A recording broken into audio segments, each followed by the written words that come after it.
Good afternoon and welcome to Brighton Broadcaster News at 2:30 with me, Chris Dabbs. Parents have been fighting against Moulscombe Primary School becoming an academy ever since the school was deemed as inadequate by Ofsted. Mothers outside the gates spoke to us. Ultimately, we want the Department for Education to revoke the academy order, which means we want Ofsted to come back, have another look at our school. We have improved, and then it's down to the discretion of Gavin Williamson to revoke the order, and that is basically what we're ultimately fighting for, that our school stays with the local authority. We have contacted Brighton and Hove City Council and the Department for Education, but they're yet to comment. Restoration plans for the Madeira Terrace 10 tonnes of lead have been stolen from Madeira Terrace over the Christmas period.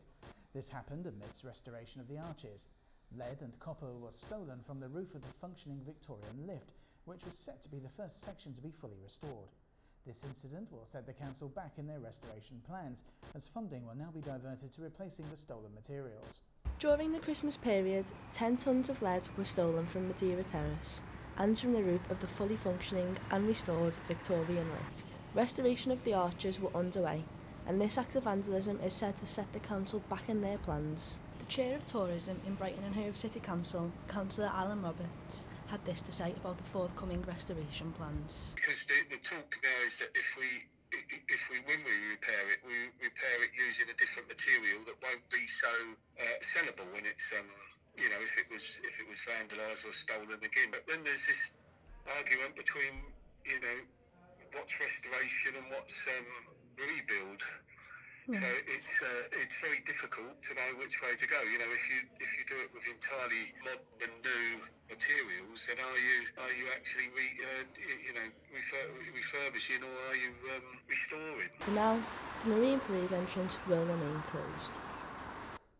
Onside are a UK-based charity who are keen to work alongside Brighton and Hove City Council for the development of a new multi-million-pound youth zone in the city. A report to the council said that the development would not be possible in the city as the council does not own any buildings.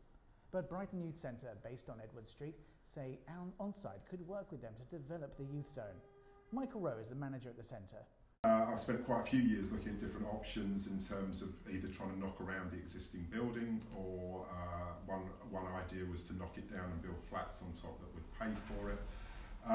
But after a lot of looking, basically, we spoke to Onside, a national charity that have been building youth centres, and originally I spoke to them purely just to kind of see what their experience was, because normally what they do is they partner with local authorities and they raise half the money for the build and half the revenue money to run the youth club from private donors and businesses, and the local authority normally match funds, and the local authority would normally have to provide the land as well.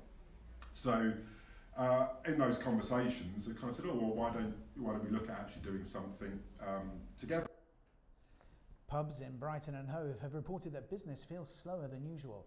One pub manager, James Miller, thinks that this is due to dry January, which is a month-long pledge to stop drinking. It's been a lot quieter. I mean, coming from December, which is one of our biggest times of the year, and it's such a drastic change to January where the pub is basically empty. At the end of the day, we are a pub, which our main trade is alcohol, so we do see loss in profit. We get really bored during the day because we're doing cleaning most of the time. Yeah. And now for the weather. Cloud and fog are set to stay with us through this evening, with rain expected later. We'll continue with our mild spell tonight, though, with lows of 9 degrees. Thank you for watching Brighton Broadcaster News. Join us again at 3:30 for more. I'm Chris Dabbs. Goodbye.